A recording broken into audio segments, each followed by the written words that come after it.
Hi hello. അപ്പോൾ ഇന്നൊരു aglaonema reporting ആയാലോ. ഞാൻ അങ്ങനെ ഒരു സൂപ്പർ വൈറ്റ് അഗ്ലോണിമ വാങ്ങിയായിരുന്നു കേട്ടോ. അപ്പം അതിന് ചെടിച്ചട്ടി ഇല്ലായിരുന്നു. നേരെ കടയിൽ പോയി ചെടിച്ചട്ടിയൊക്കെ വാങ്ങി വന്നു. പിന്നെ എൻ്റെ കയ്യിലിരിക്കുന്ന പോട്ടിംഗ് മിക്സ് ഇത് ഓൾറെഡി ഞാൻ നേരത്തെ ചെയ്ത് വെച്ചിരിക്കുന്നതാണ് കേട്ടോ. ചകിരിച്ചോറും പിന്നെ കുറച്ച് സാധനങ്ങളൊക്കെ ആയിട്ട് മിക്സ് ചെയ്ത് വെച്ചിരിക്കുന്നത്. അതെന്തൊക്കെയാണെന്ന് ഞാൻ വഴിയെ പിന്നെ അടുത്ത വീഡിയോയിൽ പറഞ്ഞുതരാം. അപ്പോൾ അത് കുറച്ച് നല്ല എയറേഷൻ ഉള്ളതാണ്, ഒരുപാട് ടൈറ്റായിട്ടുള്ളതല്ല. അപ്പം അഗ്ലോണിമയ്ക്ക് വേണ്ടതോ അങ്ങനത്തെ തന്നെയാണ്. എന്നാലേ അത് മണ്ണ് ലൂസായിട്ട് കിടന്നാലേ അതിനകത്ത് പുതിയ ചെടി കിളിച്ച് വരത്തുള്ളൂ. വേരിൽ നിന്നും വരും, അല്ലാതെ ഇത് വെട്ടി വെച്ചാലും പ്രൊപ്പഗേറ്റ് ചെയ്യാൻ പറ്റും.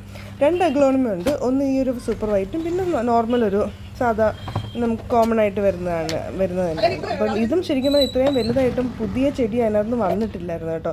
തൈ ഒന്നും വന്നില്ല, കാര്യം അത് കുഞ്ഞൊരു ചെടിച്ചട്ടിക്കകത്തായിരുന്നത്. ഇനിയിപ്പോൾ ഇത് ഞാനൊരു വലിയ ചെടിച്ചട്ടിക്കകത്തോട്ട് മാറ്റിയിട്ടുണ്ട്. പിന്നെ ഇത് നമുക്ക് കുറച്ചും കൂടിയൊക്കെ ഇൻഡോർ ഡൈനിങ് ടേബിളിലും അല്ലെങ്കിൽ ഒരു കോർണറൊക്കെ സെറ്റ് ചെയ്യാൻ വേണ്ടിയിട്ട് നല്ലതാണ്. സൂപ്പർ വൈറ്റ് അല്ല, മറ്റേൻ്റെ പേര് എനിക്കറിയില്ല കേട്ടോ. അങ്ങനെ അത് കഴിഞ്ഞു, അവിടെ എല്ലാം ഒന്ന് ക്ലീൻ ചെയ്തു. പിന്നെ നമ്മൾ ഈ വാടകയ്ക്ക് താമസിക്കുന്നതുകൊണ്ടാണ് കേട്ടോ കൂടുതൽ മേക്ക് ഓവർ ഒന്നും ചെയ്യാത്തത്. എന്തായാലും 1 വർഷം 2 വർഷം കഴിയുമ്പോൾ നമ്മൾ ഇവിടുന്ന് വീണ്ടും മാറണം.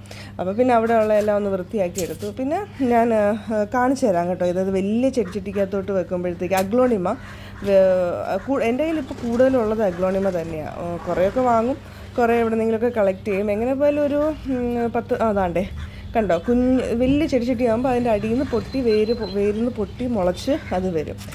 അങ്ങനെ ഇപ്പോൾ അഗ്ലോണിമ എൻ്റെ കയ്യിൽ എങ്ങനെ പോയാലും ഒരു 10-18 വെറൈറ്റി ഉണ്ട്. അതിനകത്തൊരു എക്സോട്ടിക് ആയിട്ടൊരു 3 ഉള്ളൂ. ബാക്കിയെല്ലാം കോമൺ എൻ്റെ കയ്യിലുള്ളതെല്ലാം.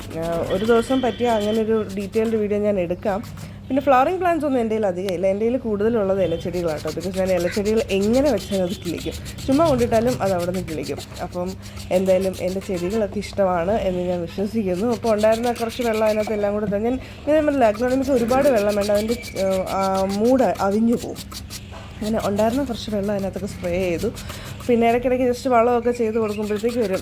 ചാണകം കലക്കി ഒഴിക്കുന്നത് തന്നെയാണ് കേട്ടോ ഏറ്റവും വലിയ വളം. അപ്പോൾ ബാക്കി ഡീറ്റെയിൽഡ് വീഡിയോ ആയിട്ട് പിന്നെ വരാം കേട്ടോ. ബൈ.